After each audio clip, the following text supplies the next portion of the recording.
2022 প্রাথমিক টেট উত্তীর্ণ সমস্ত হবু শিক্ষক শিক্ষিকাকে 23 জেলার প্রত্যেকটা হবু শিক্ষক শিক্ষিকাকে আমি আমার আন্তরিক সমবেদনা, যারা এই কঠিন সময়ে শুধু ইন্টারভিউয়ের দাবিতে যারা বারে বারে রাস্তায় নামছে তাদেরকে আমি সমবেদনা জানাই। 2022 প্রাথমিক টেট উত্তীর্ণ আমরা হবু শিক্ষক শিক্ষিকারা। আজকে আপনারা দেখেছেন গত বছরের মার্চ মাস থেকে মানে রেজাল্ট বেরোনোর পর কিন্তু আমরা পর্ষদে বারে বারে ডেপুটেশন দিয়েছি। আইনি জটিলতার কারণে আমাদের শ্রদ্ধেয় sir Gautam sir interview notice প্রকাশ করতে পারিনি। গতদিনও আমরা কথা বললাম অনেকক্ষণ ধরে। তো আজকে আমরা এসেছিলাম মুখ্যমন্ত্রীর নিজস্ব দপ্তরে, একদম মুখ্যমন্ত্রীর নিজস্ব দপ্তরে, যেখানে ডাইরেক্ট মুখ্যমন্ত্রীর কাছে আমাদের বার্তা পৌঁছে দিতে পারি। তো আমরা পজিটিভভাবে আমাদের সাথে কথা বলেছেন, আমি ছিলাম, পজিটিভভাবে কথা বলেছেন। আমাদের ব্যাপারগুলো পরপরই বলে গেছেন, আমাকে বলতে হয়নি, পরপরই বলে গেছেন যে এর বিষয়েও ভাবনা চিন্তা চলছে। এখনও সেভাবে ফিডব্যাক আসেনি, তবে এটা আমি ডাইরেক্ট মুখ্যমন্ত্রীর কাছে পৌঁছে দেওয়ার ব্যবস্থা করছি খুব তাড়াতাড়ি। আমাদের তো চিনি, আমাদের জানি, আপনারা এর আগেও এসছেন, আবার আজ দিচ্ছেন। আমরা পুরোটাই শুনেছি যে আপনাদের আইনি জটিলতা নেই, তবে 2022 সেশনটার এই কাজটা যত দ্রুত হবে, 2022 সেশনের সুপ্রিম কোর্টের আদেশে সাবজেক্ট টু ওভারকাম, যেটা সুপ্রিম কোর্টের আদেশে যত দ্রুত এই কাজটা হবে তত দ্রুত আমাদের ইন্টারভিউ নোটিফিকেশান আসবে, কনফার্ম আসবে। আর একটা কথা, আমরা হয়তো ভেবেছিলাম যে 24 ঘন্টার মধ্যে বা 48 ঘন্টার মধ্যে নোটিশ আসবে। আমাদের শ্রদ্ধেয় স্যার গৌতম স্যার সাথে কথা বললাম, এটা তো এইভাবে আসা সম্ভব না, যেহেতু সুপ্রিম কোর্ট ঢুকে আসে ব্যাপারটা। হঠাৎ করে এখন যদি একটা নোটিফিকেশান আসে তো কোনো কারণে আইনি জটিলতায় পড়ে গেলে কিন্তু আরও 1 বছর কিন্তু বসে থাকতে হবে। তাই উনি স্বচ্ছভাবে এবং পুরো আইনি জটিলতা মুক্ত হয়ে কিন্তু ইন্টারভিউ নোটিফিকেশান দেবেন। তারপরও আজকে আমরা কালীঘাটে আসলাম 2022 প্রাথমিক টেট উত্তীর্ণরা আমরা এসে কালীঘাটে মুখ্যমন্ত্রীর নিজস্ব দপ্তরে অনেকক্ষণ ধরে কথা বলেছি। পুলিশ নিয়ে গিয়ে দীর্ঘক্ষণ আমাদের কথা বলিয়েছে যে আপনারা বারে বারে আমরা রাস্তায় নামছি, আমাদের দাবি, ন্যায্য দাবিটা তুলে ধরেছি, আপনারা অপেক্ষা করুন। এটুকু বলছি, বড় ভ্যাকান্সি থাকবে, আমাদের মাননীয় মুখ্যমন্ত্রীর উপরে ভরসা আছে। আমি বারবারই বলেছি, অনেকের আমাদের পাশে দাঁড়িয়ে আছে সদানন্দ বসক, ওনার বয়স প্রায় 40-এর কাছাকাছি হতে গেছে। তো সে কথাও তুলে ধরা হয়েছে যে অনেকের কিন্তু আর 2 মাস কি 3 মাস বাকি আছে, তাদের কিন্তু আর কিন্তু ইন্টারভিউ বসতে পারবে না, কিন্তু টেট পাস করে আছে। তাই তারা যাতে দ্রুত ইন্টারভিউ পায় সেই ব্যবস্থাটা কিন্তু আমরা বারে বারে বিভিন্ন দপ্তরে গিয়ে কিন্তু জানাচ্ছি। আমরা দেখেছেন এর আগে। তো আপনারা যারা বিভিন্ন জেলার থেকে চিন্তাভাবনা করছেন দাদা কবে হবে, দাদা কবে হবে, আমি এইটুকু বলছি, আমরা খুব দ্রুত ইন্টারভিউ পাবেন। আমি অনেক বড় বড় জায়গায় বড় বড় আধিকারিকের সাথে কথা বলেছি, ফোন করছি যে 22টা নিয়ে ভাবুন, 22টা নিয়ে ভাবুন। কারণ দীর্ঘ বঞ্চিত, 17 সাল থেকে 2022 সালে এই দীর্ঘ বঞ্চিত আমরা আছি। তো আজকে আমরা মুখ্যমন্ত্রীর দপ্তরে কিন্তু খুব ভালোভাবে কথা বললাম। আমাদের চিঠি ডাইরেক্ট আমাদের মাননীয়ার কাছে পৌঁছে দেবেন এবং খুব দ্রুত একটা ফিডব্যাক আমাদের কাছে দেবেন। আমরা 23 জেলা যারা হবু শিক্ষক শিক্ষিকা আছে, আমি তাদেরকে বলবো একটু অপেক্ষা করুন। ইন্টারভিউ নোটিশ আসবে আসবে আসবে, খুব দ্রুত ইন্টারভিউ আসবে। শুধু শূন্যপদের বিষয়টা নিয়ে ভাবছি, এর আগেও বলেছি আমি যে শূন্যপদের ব্যাপারটা কিন্তু তো আপনারা কোচবিহার, জলপাইগুড়ি, দক্ষিণ দিনাজপুর থেকে শুরু করে মালদা, মুর্শিদাবাদ থেকে শুরু করে পূর্ব বর্ধমান, পশ্চিম বর্ধমান থেকে শুরু করে পূর্ব মেদিনীপুর, পশ্চিম মেদিনীপুর থেকে শুরু করে হাওড়া, হুগলি থেকে শুরু করে ঝাড়গ্রাম, দক্ষিণ 24 পরগনা থেকে শুরু করে কলকাতা থেকে শুরু করে আপনারা থাকুন, সাথে থাকুন, যেভাবে ছিলেন সেভাবেই থাকুন। আমার ফোন হয়তো সব রিপ্লাই করা সম্ভব হচ্ছে না, হোয়াটসঅ্যাপে রিপ্লাই দেওয়া সম্ভব হচ্ছে না। তো আমি যতটা সম্ভব চেষ্টা করছি। আমরা 2022 টেট পাস, একটাই পরিচয় আমাদের, দ্রুত ইন্টারভিউ আনা। আর এর জন্য আমার যেখানে যেতে হয় সেখানে যাব। যারা বিক্ষিপ্ত আছে, যারা এখনও গ্রুপে যুক্ত হয়নি, আমি বলবো তাদেরকে এই আহ্বান পরিষ্কারভাবে বলবো, যারা এখনও পর্যন্ত গ্রুপে যুক্ত হননি বা বিক্ষিপ্তভাবে অন্যান্য গ্রুপে আছেন, তাদের একটাই কথা বলবো, আসুন আসুন, একসাথে আন্দোলন করতে হবে। 22-এর স্বার্থে যেখানে যেতে হয় যাব, 22-এর ইন্টারভিউয়ের স্বার্থে, 22-এর সবার নিয়োগের স্বার্থে, যেখানে যেতে হয়, যার সাথে কথা বলতে হয়, আমি বলতে রাজি, আমরা বলতে রাজি।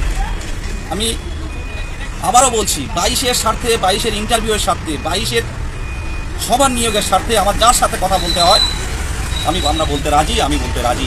আসুন একসাথে সবাই মিলে আমরা 22-এর স্বার্থে রাজপথে নামি।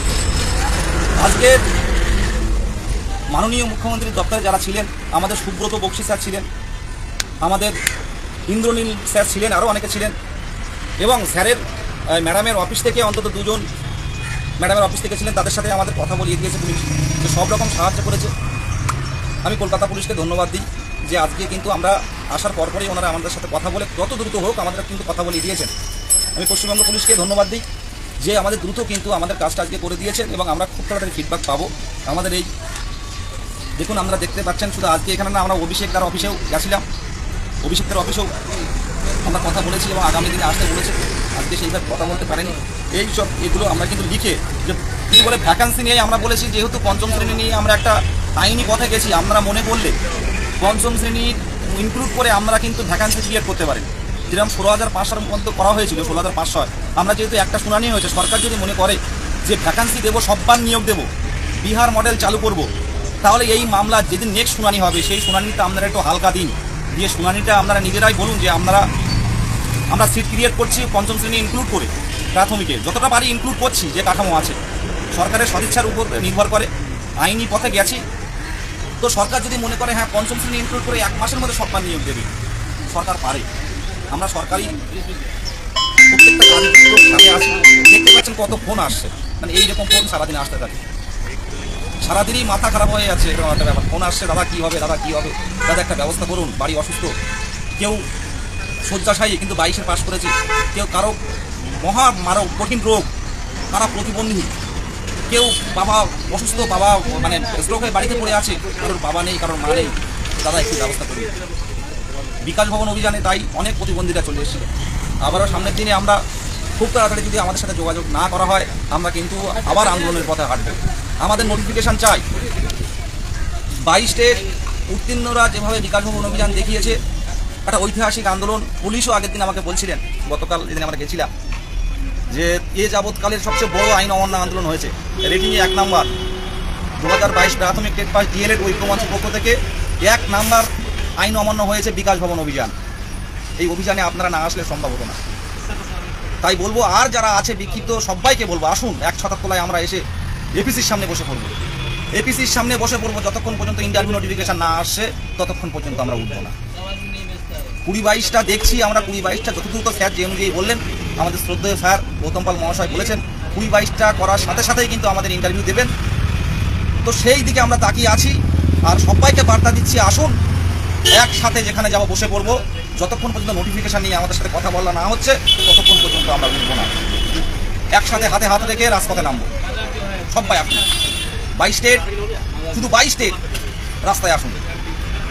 আজকে দেখেছেন শুধু মানে এই আমাদের বিকাশ ভবন অভিযান নয়, আমরা নবান্ন অভিযান করেছি। কেউ সাহস করেছে নবান্ন অভিযান? পুলিশ আমাকে সাক্ষাৎকার নিচ্ছে যে তোমরা এই টার্গেটটা কী করে নিলে নবান্ন অভিযান। আলাম স্যার, এটা খিদে চলে এই নবান্ন অভিযান করেছি। আমরা বিকাশ ভবন অভিযান করেছি, আমরা এপিসি ভবন অভিযান করেছি, আমরা প্রত্যেকটা ডিপিএসসিতে 2বার করে মুভমেন্ট করেছি। ডিপিএসসি আমরা প্রত্যেকটা জেলায় আরটিআই করেছি, এখন আরটিআই চলছে।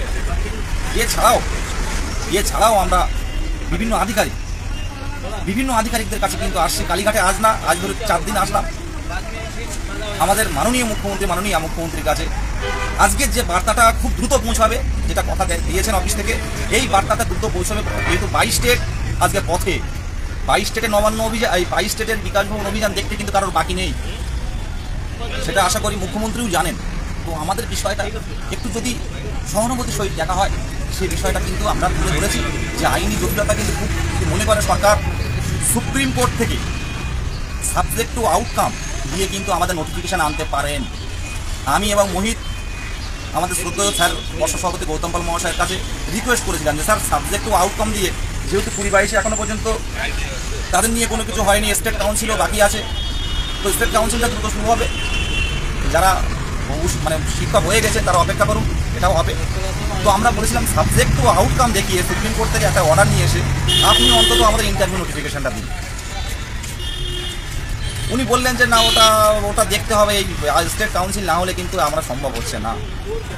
আমি স্যারের উপরে, শ্রদ্ধেয় স্যার আমাদের অভিভাবক গৌতম পাল মহাশয়ের উপরে আমাদের যথেষ্ট ভরসা আছে। উনি যেভাবে বলেছেন যে কেউ বসে থাকবে না,